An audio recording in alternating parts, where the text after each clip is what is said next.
Papadaliin ko kung how do you manage your business. Make an appointment. Exclusive para sa inyo lang. Wala tayong video nun sa YouTube. Para sa mga customer lang natin. Sabi mo nga, the richest person is the one who can give when you are less fortunate. Time is more valuable than gold. Experience ba kayo ng tubig na pag ininom mo, saglit lang parang yun kung makakalog yung tubig sa tiyan mo? Most of the time, yun yung mga matataas ang parameter ng tubig. Sa water refilling station, napaka-importante yung lasa. Importante rin syempre yung budget. Hindi kami nag-branch kung saan-saan. Bakit dito lang? Kasi gusto namin may bigay yung premium service namin. Lahat ng machine na dumalabas dito, supervise namin yan. May quality control kami. Ang isang solusyon lang sinasabi ko, wag na wag po kayo magkakamali sa pag-put up ng machine. Ayan lang nga, wag yung titipirin yung makina at galon. Ma'am, ganito, bago ka magdesisyon, dapat decided talaga kayo. Ito, dinodocument ko nga yung mga sinasabi ko sa inyo eh. Pag ginawa na namin yung makina, exclusive yun para sa'yo. Hindi namin pwede ibenta sa iba yun. Customize yun.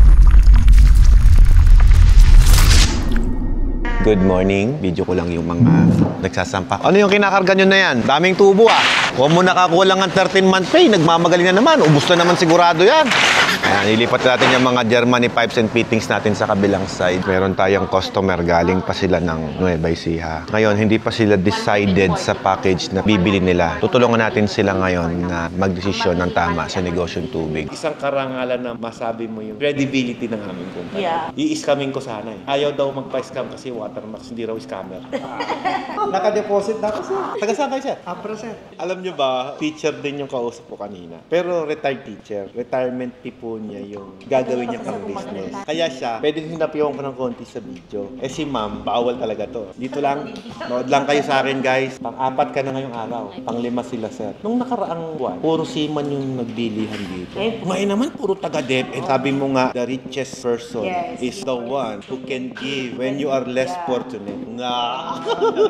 Diba? Kung kay Jose Lapus de Jesus, bago siya yumaon, eh may natutunan ako. Sa'yo naman, nakuha ko naman. Kami naman, tinuruan na namin yung next generation namin. Pag pumunta ka sa opisina namin ngayon, yung mga anak ko nandun na, tinuturuan ko lang sila kung paano i-manage. Tapos nagpunta na yung RHU personnel to check na okay. Wala pang machine yun, pasado na. What's the use of having that machine kung hindi nakapasa yung water mo? Hindi ka naman nila Exactly. mag-business. Ang titignan mo, yung finished product na, hindi yung raw water. May client kami, bumili sa amin ng machine. Na-install na namin lahat. At ngayon, ayaw siyang ipa-operate. Kasi daw, yung kanyang supply water, yung raw water niya, failed. Eh, syempre sabi ko, hindi makakapasa yun kasi contaminated talaga yung supply. Ngayon, yung finished product, pasado. Sila ang nag-test ha, pero ayaw silang bigyan ng permit hanggat di nakakapasa yung raw. Pero yung product, pasado. Bawat municipality natin, may kanya-kanyang rules pagdating sa water station. Hindi ako opportunistang tao. If I see something na parang unreasonable, naawa kami sa taong inutang na nga lang tong machine para lang makapag-start. Lahat ng documents pasado na. Ngayon, wala kaming magawa. Mapipilitan siya magnawasa. Eh, bagsak yung nawasa. Hindi rin siya makapag-operate. So, paano yun? Sa inyo, ma'am, walang problema eh. Sa inyo rin, wala rin. Anong package yung napili niya? Package 9, sir. Talagang Thunderbird nga, ma'am. Oh, Thunderbird. Pero ma'am, bigyan kita ng tip. Mas maganda, kung kaya mong dagdagan ng 20,000 pesos yung budget mo dyan sa machine, dinagdagan mo na lang sana. Tapos, pagiging Package 5. 20K different. Pero, you get double membrane. That is twice na matipid sa kuryente. For example, 10,000 yung electric bill mo. Instead of 10K, 5,000 lamang. Eh, pag i-upgrade mo yun soon, 35,000. Plus, travel ng tao ko. Yung kila sir, package 9, di ba? 4 times naman yun na mas matipid. Kung 10K ang bill mo sa kuryente, siya 2,500 lang. tumahimik ka dyan, Sir Alvin. Sinasabi ko yung totoo. Magtataka ka kasi, bakit ang i-water station, ito 15 pesos ang benta, kumikita pa ba yan? Yes, kumikita. Kasi yung machine yan, malaki, package 9. Mas malaki ang kinikita ng mga may malalaking machine. Kasi mas efficient yun. Pwede natin yung ipa-terms, ma'am. Walang interest, ma'am. Hindi ako qualified. Kasi sabi mo doon, no, you issue checks for... O, kailangan mo check it talaga. Marami na akong friends sa Metro Manila. Ayan naman pala. Paggawa natin yung kontrata, Pero sabi ko, wala check, wala namang check. nakalagay sa flyers namin yan. Ma'am, ito lang yan. Mag-inegosyo ka lang din. May mga nauna sa inyo. Iyon yung selling point natin para lumipat yung mga client. May an advantage. Kasi ma'am, ganito, yung package 4 mo, kung 4 na oras sa andar yan sa loob ng isang araw, yung package 9 niya, 1 hour lang. No, ibig sabihin nun, mas mabilis magkarga yung makina niya. Ikaw, gabi ka na nakapag-deliver siya, tapos na tanghali pa lang. So, ibig sabihin, na-improve niya yung services niya. ikaw, nag-refill pa lang. Salcedo, kinuha nila package na Yon, o, mo kalalakas, di ba? Kalalakas eh, oo. Kahit sa Narbacan, si Reden, 9 yan. Lagay mo na yung mukha ko doon, ako may-ari nun. Siyempre, gwapo ka. Ganun. Pag tinanong ka, hindi ako may-ari dyan, si Alfred, ayan o. Pag pictorial tayo, ilalagay kayo yung mukha natin doon. Libre lang, ma'am, walang bayad. Ikaw yung magbabayad sa photographer eh. Pag-usapan natin yung mag-chase ako ng package. Ayun. Patay tayo. Hindi, gusto ko talaga yung 9. O, yun pala 9 eh. So, paano sa pag gusto namin mag-upgrade? Hindi na-upgrade. Ang buong machine, bili ka ulit. Kasi magkaiba ng pyesa. Ma'am, ganito, mas malaki kikitain ko sa inyo pag nag-upgrade kayo. Pero, para hindi ako kumita ng mas malaki, bili kayo sa pang-package. Kasi mas makakatipid kayo doon. Mas practical yun. Kulang nga yung pera namin. Kaya nga utangin mo. Mag-iisip. We are willing na ipautang yan sa inyo kasi alam naming kikita yan. Ito lang yan eh. Kung kami malakas ang loob namin, ipautang yan sa random people, eh di sana, hindi na namin i-insist na utangin mo na lang. Ibig sabihin, kami, hindi namin papalpakin yung makina mo. Gagandahan namin, aayusin namin yan kasi kailangan mong kumita, kailangan mong bumenta para makabahid ka sa akin. Kasi pag pumalpak, paano ako makasingil? Ay, tika sila, sir. Ayun na pala yung kontrata nila, sir. Sir, nabasa mo na ba ito?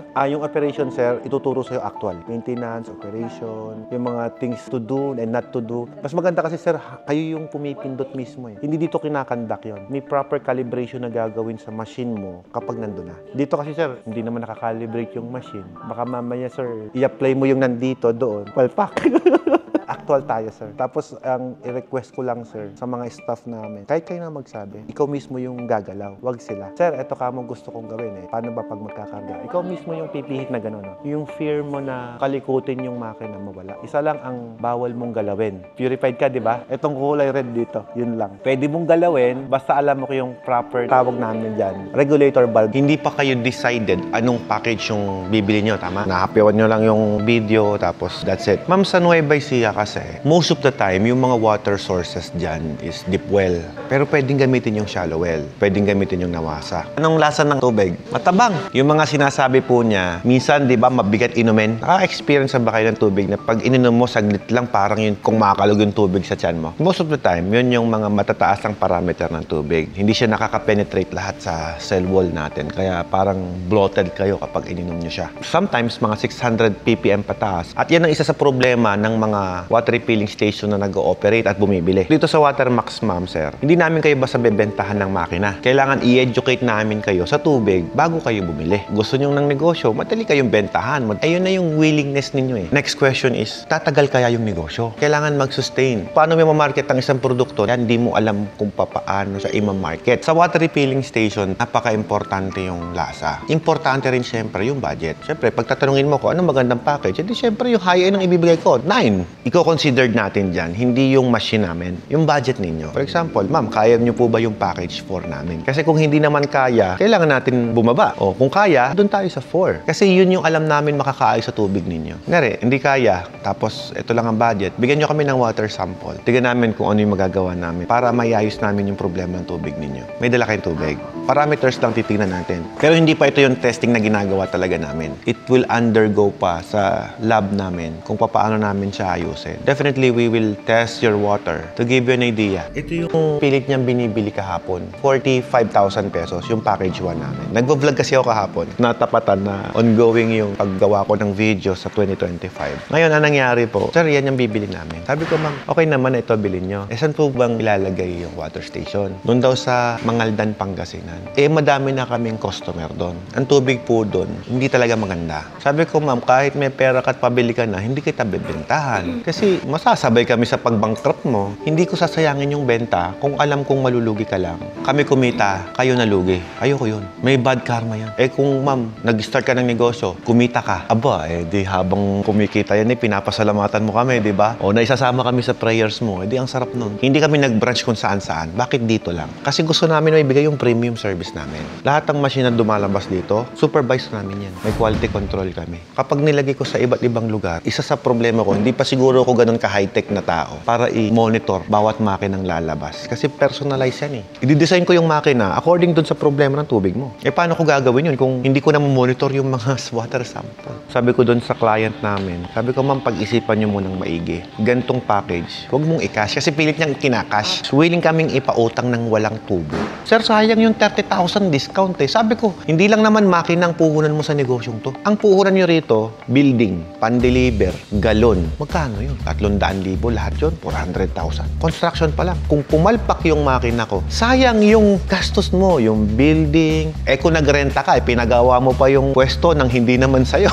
Sabi ko, ma'am, bigyan kita ng oras, mag-isip ka muna. Sabi niya, sir, 250,000 na lang yung budget ko eh. Sabi ko, hindi kakayanin kung ikakash mo. Kakayanin mo, magnegosyo ng tubig, utangin mo sa amin yung makina, magrenta ka ng pwesto, konting renovation. Or sa bahay mo muna ilagay para kumasya. Kasi magkano lang yung down payment namin ng package for 110. So matitiran pa po siya ng 140. Sabi mo na 30,000 sa permit o 40,000 sa permit. Plus yung 100K pang construction niya. Kung kaya mo ng kamukha ng ganito, metal paring ng lahat, mas mura to. Baka lang lahat to eh. Pagka po hindi kumita, baklasin mo, papakinabangan mo pa ulit. Hindi kagaya ng simento. Pag tinibag mo, sira na. Ito, kahit ilipat ko po ng pwesto yan, pwede. 15 days lang tinarabaho ng asawa ko to. Sama display. 4 ang tauhan niya. Kung kaya niyong gumawa ng building na mura, for the meantime, kung kapos yung budget, and then eventually, pag kumikita na, di tsaka ka magpabongga. Ang isang solusyon lang sinasabi ko, wag na wag po kayo magkakamali sa pag-put up ng machine. Ayan lang nga, wag yung titipirin yung makina at galon. Kasi kahit maayos yung lasa ng tubig natin, pag salin mo sa galon, pag inom mo, naku po, lasang plastic. Nako. Taga ito na yung TDS natin 139 ppm. Ma'am, yung tubig nyo, congrats, maayos, maganda. Deep well yan? Nawasa. Yun ang problema. Yung nawasa po kasi, naglalagay ng chlorine. Technically, ma'am, hindi po yan kayang tanggalin ng package 1, 2, and 3 namin. Mare-remove niya yung sabihin mo ng 80%, pero still, may chlorine pa rin. Usually, ma'am, sir, ang nawasa, yung biglang napapansin mo pag nagbukas ka ng faucet, parang swimming pool na, yung sobrang tapang ng amoy, nag-flashing sila nun. Which is ginagawa nila yon para malinis yung mga tubo. Ang problema, hindi ka naman may inform pag ginawa yon. Pag pumasok sa system yon, dumikit sa mga activated carbon, sa una, kayang tanggalin. Few weeks, lulusot na yun. Ayoko naman ng ganun lang. So, pang matagalan po yung negosyo tatayo ninyo. The best thing to do talaga, ma'am, unang benta mo pa lang dapat, uy, sarap ng tubig mo. Kayo yung hahabulin, hindi kayo maghahabol sa customer. Pansinin mo lahat ng malakas na water refilling station. Puro Watermax yung gamit na makina. Tsaka walang binibentang second hand na machine kasi lahat kumikita. Sa marketplace pa lang, pag nakita mo na, uy, Watermax second hand na machine, presyo nun, mag-a-upgrade. Yung iba naman, ginagawang backup na machine. Pero sa totoo lang, kahit ngayon, search ako, wala ako nakikitang for sale na machine namin Ibig sabihin, kumikita yung mga kliyente. Ang re-recommend namin pagka ganyan, purified talaga. Ang billing ko sa mga staff ko kasi, pag nag 100 pataas, purified talaga yan. Kaya po ba ni budget yung purified? Kalahati lang po yun. Utangin nyo na lang. Kami, ma'am, hindi kami takot na ipautang. Hindi namin kayo kilala. Random people kayo Pero ang lakas ng loob namin na ipa-terms kahit kanino yung makina namin. Kasi alam namin kikita. Tulungan namin kayo na mag-start yung negosyo mo ng tama. Kahit kami, gustong-gusto namin yung cash. Kaya lang hindi kami ganun Marami po kaming kliyente na nag-retired. Alam namin yun, na hard-earned money yan. Pinaghirapan nyo ng ilang pong taon yan. Tapos magkakamali ka ng investment, patay. Kaya napansin nyo, medyo stricto kami. Pasensya na po. Time is more valuable than gold. Yung budget nyo sa whole water station. 150. May building na kayo. Dalawa yung aming tricycle. Ay, kumpleto na pala. Wala kami galaw. So, machine na lang ang intindihin natin. Re-recommend ko, ma'am, yung 4, gusto mo 2 years to pay? Pwede naman. Hindi kasi ako, pag kinocompute ko, pati yung galon, kaya tinatanong ko, magkano yung whole capital? Alam nyo ba kung bakit sinasabi kong mali yung ganyang diskarte? Kasi, ma'am, tignan mo yung flyers namin. Pre-building layout design. May building ka na, hindi mo na kailangan ng layout design. Na-excite masyado. Tapos, pagdating sa mga pipe layout, na-assistahan na namin kayo. Instead na maitatago natin siya, alam mo yung safety ng building. Dapat yun kasi kinoconsider natin Make sure na meron kayong proper liquidation sa mga galon. Yung machine, wala nang problema. Nasa vicinity nyo yan Pero yung galon kasi, yan ang malikot. Kunyari, papahiram ninyo, mahirap i-inventory. Hindi na baling medyo matagal yung movement ng business. Basta yung galon, hindi kayo nananakawan. Kapag ang negosyo mo, palpak yung makina, yung galon mo paparefill sa iba yan. Pero kung maganda yung lasa ng tubig mo, marami kang bisitang galon. Tama yan.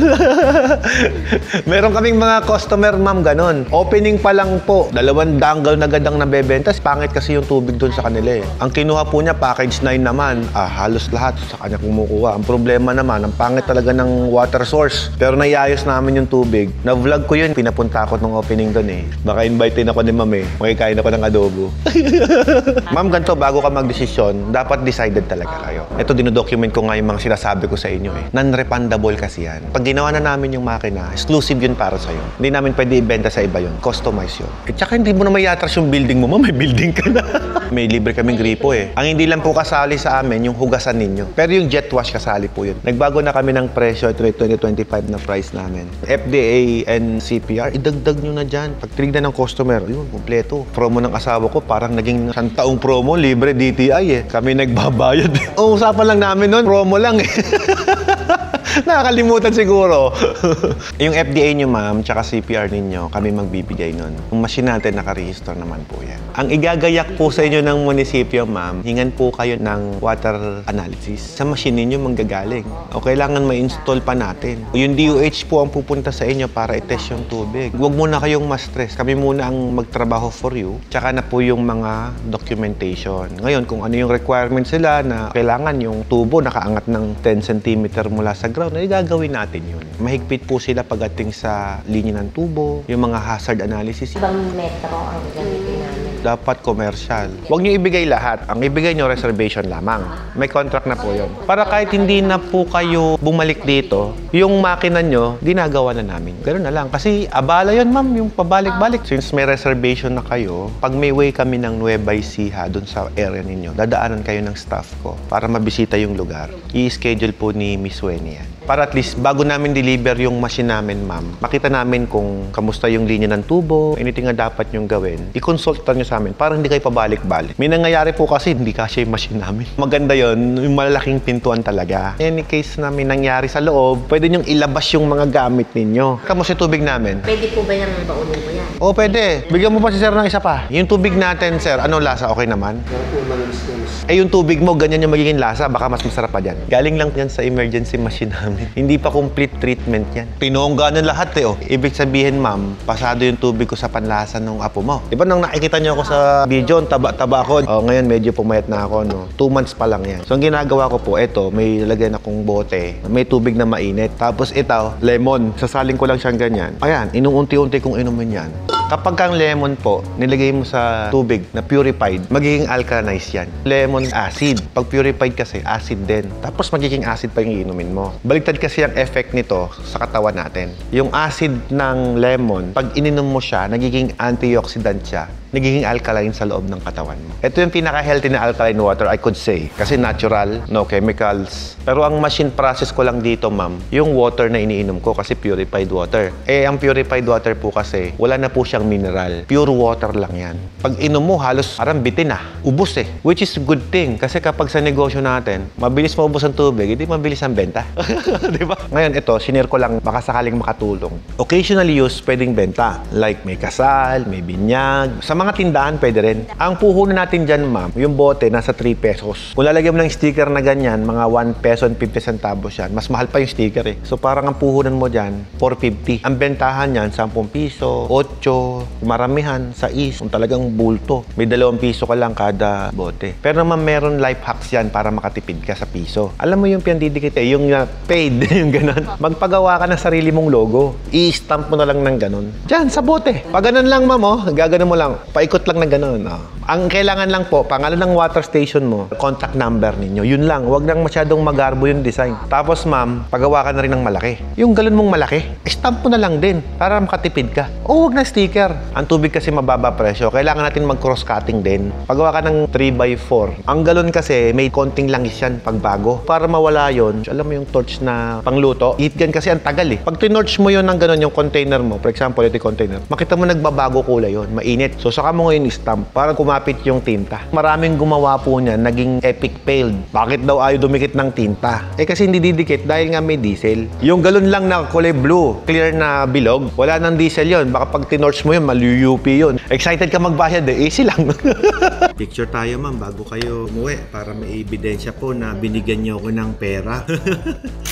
May deep well ako. Ayun. May kalayuan siya. Gano'ng kalayo, sir, yung malayo mo? 1 kilometro? Wala na sir. Parang sa van scale lang. May mga client nga kami sa bundok pa galing yung tubig. Yun yung malayo natin. Okay lang yun kasi may tubo naman tayo pwedeng papuntahin doon. Kahit gaano pa kalayo, basta ang importante may tubig tayong ipaprocess. Magkanta naman tubig sa abra, sir. Yung mga tubig na ipaprocess mo, sir, may reject water pa yan eh. Actually, yung reject pwede mong gamitin pang gamit sa bahay eh. I recommend not to push on the overhead. Ma-regulate natin to eh. Kasi yung bigat ng tubig pabalik, babalik sa membrane system mo yun. Kahit lagyan mo ng check valve yan. Ayan, check valve minsan kapag nag-close na ganyan, nagkakaroon ng siwang ba, bumabalik pa rin. Yun yung ina-avoid natin. May best recommendation talaga. Kung gusto mong iangat, may basin tayo ng tangke doon, tapos ipapump natin pataas. May nabibili naman ngayon yung mga 12 volts lang, yung mga maliliit na pump. Kaya nang iyak. Oo, kaya. Submersible nga, 1/2 horsepower meron sir eh, na solar. Meron akong kinabit dyan eh. Solar powered na 0.5 HP lang, tapos solar operated po siya. Magkano lang yun? Nasa 30,000 ba yun? At least yun, libre. Hindi ka nagbabayad ng kuryente kasi solar siya. Sa kagandahan doon, filtered water na yun, malinis na yun. Naku, magpuputian yung mga nakadorm. If I were you, I'll go to 7. Pagka nagka-budget, pag in-upgrade mo, dagdag ka konti. 9 na yun. Hindi ka nagpalit ng part. Ang tawag nila, wastewater. Mali yung terminologies kasi ng iba. So yung wastewater, yun ang agad na mapasok sa isip natin. Ang wastewater po, malinis yan kasi na-filtered naman. Ang problema lang, hindi kayang makalusot sa butas ng filter natin. Kaya tumatapon. So kung tatanungin mo ko, pwede bang ibalik yung wastewater? Hindi na pwede. Definitely tatapon lang din siya. Pag hindi na tumapon yun, magkaklag na siya. Kaya hindi siya pwedeng i-recycle talaga. We can only use it for washing, paligo, ganyan. Maganda pala yung sa inyo, may dorm pa pala. Iimbitahan mo ako doon, sir. Sa opening natin. Kailan ba opening yun? Susubukan namin sa March. Sir, may suggestion ako sa'yo. Para hindi ka gumastos, pwede ka naman magawa ng tangke na semento. Doon mo itapon yung reject water mo. Mas mura yun. Naka-Sahara siya, naka-waterproof siya. Ilagay mo lang dun yung tubig, tapos yung output, kung kailangan mo ipataas yung tubig. Pero yun pa lang, reservoir mo na yun. Reject water lang doon. Pero yung pang-flushing natin, tsaka yung backwash, ibang linya yun. Tapon talaga yun. Para hindi mahaluan ng marumi. Tsaka maganda rin, may staka tubig. Nagkakatuyo na tubig nila, ikaw may staka pa rin. No? Meron po akong client sa Pantabangan. Ang ginawa po niya, yung ilalim ng water station niya, instead na tabunan daw niya yun, elevated yung bahay nila. Nilagyan niya ng mismong waterproofing yung ilalim. Tapos naglagay siya ng beam sa ibabaw. Yung ibabaw na yun, yun yung ginawa niyang water station. Itong buong ilalim na yun, tangke niya. Tapos ginagawa niya, may naglagay lang siya ng sip-sipan ng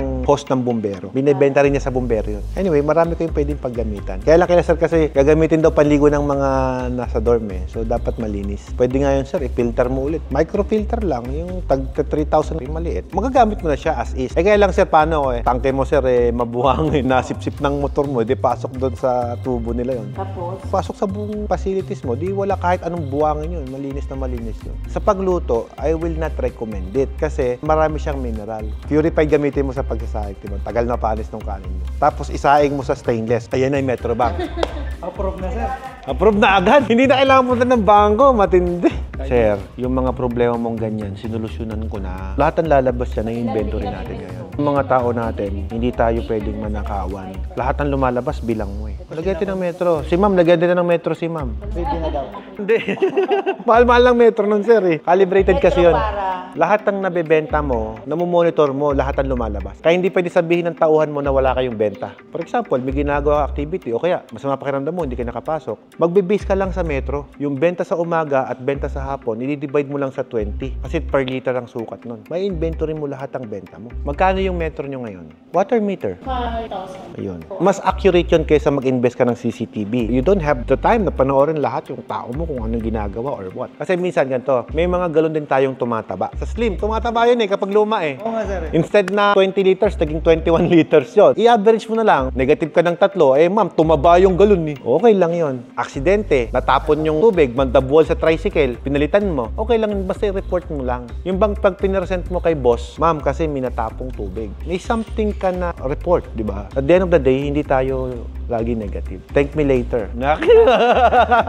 Papadaliin ko how do you manage your business. Kapag ka nahihirapan kayo i-manage yan, sir, make an appointment kahit kanino sa kanila. Video call tayo, usap tayo kung paano nyo i-inventory yung negosyo nyo. Kasi kami po, pwede namin ituro sa inyo kung paano i-manage yan. Successful operator ako ng tubig. Alam ko pa sikot-sikot yan. Siyempre, exclusive para sa inyo lang. Wala tayong video nun sa YouTube. Para sa mga customer lang namin. Sabi ni ma'am. Magla-line na. Ay, kahit 7 lang, okay na eh. Kasi yung pyesa ng 7 at 9 parehas. Sa kulong-kulong para sir. Ay, kolong-kolong yan. Good question. Meron kami, sir. Ganda. Double decker, 40 kasya. 40 mil din. Kami na mag-aalan, kami na magkakabit. Napakaganda. Walang maintenance, walang upholstery. Baka lahat. Gulong ng multicab. Plan ko, doon ako papagawa. Fortunately, nakita ko yung... Nakita mo sa akin. Oh, napakaganda. Nakabili na ako ng side wheel at saka yung axle noon. Kami na magkakabit, ibawas lang natin sa package. Yung... Oh. Tapos na. Ako, madali ako kausap. Nandyan na sir eh. O iwan mo na, ako nang gagawa. Hindi baling pangit ang building mo. Basta maganda pan-deliver mo. Ayun yung nakikita ng tao. Yung building mo, di naman pupuntahan yun eh. Tipirin mo ng konti yung building, wag lang ang pan-deliver. Lalagyan ko ng sticker yun, sir. Libre yun. Naka-acrylic pa yun, sir. Nakita ko yung advantage ng tricycle at ng 4 wheels. Meron kasing mga looban na hindi mapasok ng 4 wheels. Tricycle lang makapasok. Ikaw ba papayag? Yung tao mo, sige, lalakarin niya mga 500 meters. Bit-biting ang bigat ng galon kasi nga hindi makapasok yung 4 wheels mo. Magkano lang ang gas ng motor compare sa 4 wheels? Ang motor, sobrang tipid. Sa experience ko, 100 pesos maghapon ang umikot. Isang motor, minimum 100 container. Kapag sumosobra ka na ng 100 container sa isang araw, gawin mo dalawa yung motor. Ibig sabihin dapat ang repeat sa'yo, 200 container araw-araw. Pag tatlong pan-deliver mo, dapat 300 container araw-araw. Kasi ako, ganito ako mag-assign, sir. Dari, hiner ko yung delivery boy ko. Yung isang delivery boy nan, syempre, ako gagawa ng customer niya. Ako magmamarket nun. Delivery boy number 1, ito yung customer mo. Quota mo to, ito lang alagaan mo, 100 container araw-araw sa part na to. Delivery boy number 2, gagawan kita ng customer sa kabilang side naman. O ito, 100 customer to. Yan lang ang aalagaan nyo. Huwag kayong mag-aagawan sa customer. Kasi pag nag-agawan yan, bumiyahin na tong isa, pupunta pa tong isa. Hindi ko pinapractice yung pag naka-deliver ka ng isa, may commission ka 5 piso, masisira tricycle mo. Talo ka doon. Sumasahod din ng tama, may benepisyo, lahat. Tapos may commission pa, aba eh, kayo nang yumaman. Maling practice yun, yung bibigyan mo ng commission yung delivery boy mo, naman puhunan yan, pagod lang naman. Eh di bayaran mo according sa pagod niya. Ma'am, napalakas ko yung compound na to eh. More than 100 na. O di ikaw na, saganang busilak na ng puso mo yung pagbibigay kung bibigyan mo siya ng bonus. On tip ko ito, ang 100 container, kaya namang i-deliver yan ng kalahating araw. Lalo pag subdivision, basic. Ako, babayaran kita ng buong araw mo, pwede ka nang umuwi. Nagawa mo na yung 100 eh. Spend your time to your family. Tuwan-tuwa ka rin, bakit ka mo? Kalahating araw pa lang, tapos na yung delivery. Eh di mabilis mag-deliver. Good service ka. Pero nagagawa lang yan sa mga package na yun eh. Totohanan, paano magagawa ng package for yon? Hanggang hapon, kumakarga pa yung makina mo, hindi pa puno yung tangke mo. Eh yung kanya, mabilis eh. Marami pang tayo. Kaya marami ako nakita water station, sir, yung mga tauhan nagbabasketball sa labas. Nagmo-mobile legends sa gilid. Hindi mo magawang pagalitan. Bakit? Sabihin lang sa'yo, ma'am, nagkakarga pa eh. Tagal ng makina kumarga eh. Hindi kita pinupush para kumita ko ng malaki. Kasi kahit anong package ang bilin mo, isa kita ko. 7 mo at yan muna yung down namin pwede. Pwede. Deliver eh. Pwede. Kasi problema namin yung ida-down namin na kulang. Yes, pwede. Huwag mo intindihin yun. Pwede. Madali ako kausap. Ano ka ba? Tsaka alangan naman na sirain ko rin yung credibility ko. Oo, di ba? Alam kong hindi ka papasira. Siyempre. Pautangan nyo ng malaki to, ha? Huwag kayong matakot. Ice maker pa. Bigyan mo ng ice machine. Yeah. Laundry. 1 year to pay, ma'am. Ma'am, hindi ko pinapautang. Dahil sa'yo, papautang ko, ma'am. Ay, napapipirma na sila ng kontrata, guys. Ang saya ng trabaho ko, tawa lang ng tawa. Tapos si ma'am, binubudol namin ng package na yun. Ayan po, hinold na po yung kontrata. Sir Alfred, I salute you Saan? sa lahat. Ako ang saludo sa inyo, ma'am. Okay, so magpipirmahan na kami ng kontrata. At matapos siyang pirmahan ng kontratang yan, tuturuan ko naman sila mag-sideline. I think ko wala ng customer na darating kasi alaga alas 3 na eh. Pero minsan hanggang alas 10, ay parating pa. Eh si text na. Pang ilan na sila ngayong araw? Pakasarap naman ng 2025 natin. Sa karangalan. Gandang hapon. This machine po is total new package compared doon sa mga napanood nyo ng previous vlog na. Ito po, mura lang to. Mineral and alkaline po siya. Tapos, if you want to upgrade, meron pong ilalagay lang na system para maging 3-in-1. Purified, mineral, alkaline. Ayoko nagpapahuli eh. Gusto ko ako yung laging nauna. Parang gusto namin i-hype lalo yung sarili namin. Ito, technically, pwede sa Maynila. Pero syempre, walang advantage to. I'll be honest, if you have money to buy the bigger package. Pero kung may laundry ka na, sir, I won't recommend this. Walang reject to eh. Lahat ng Na-convert mo. Lahat yan, 100%. What are you waiting for?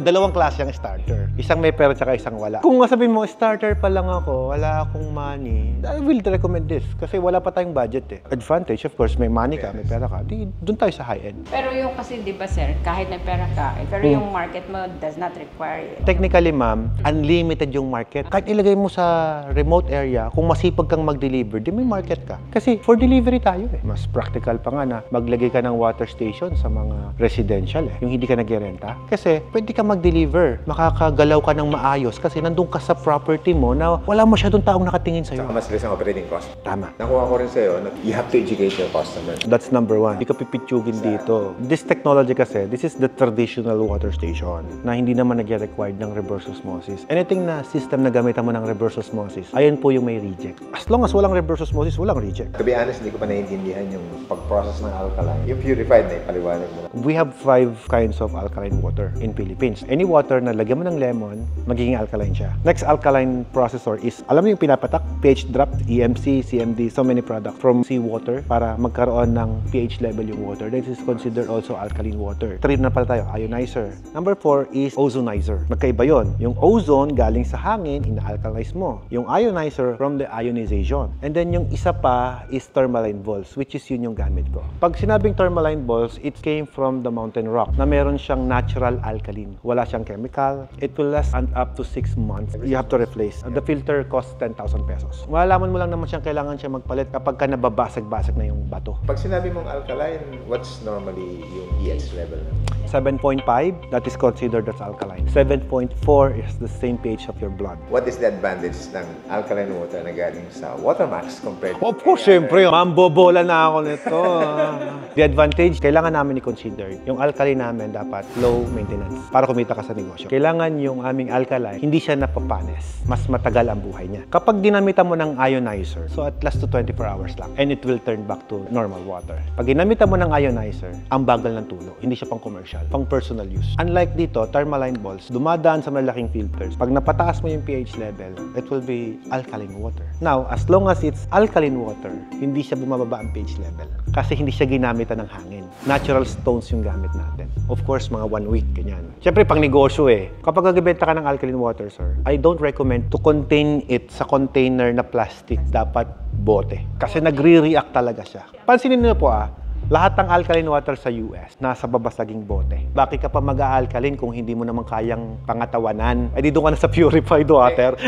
Actually, yung pinunta namin dito is yung purified nga. Yung 9 or 10. Sir, ganito, no? Para alam nyo lang. Kung bibili ka ng 9 at gusto mo ng alkaline water, just add 40,000 pesos. Oh, really? Yes, ganun lang kamura. Parang package 1 namin, ang presyo lang nun is 120,000 ngayon, 2025. Dagdagan mo lang ng 40,000, may alkaline ka na, may purified ka pa. We will give you the best.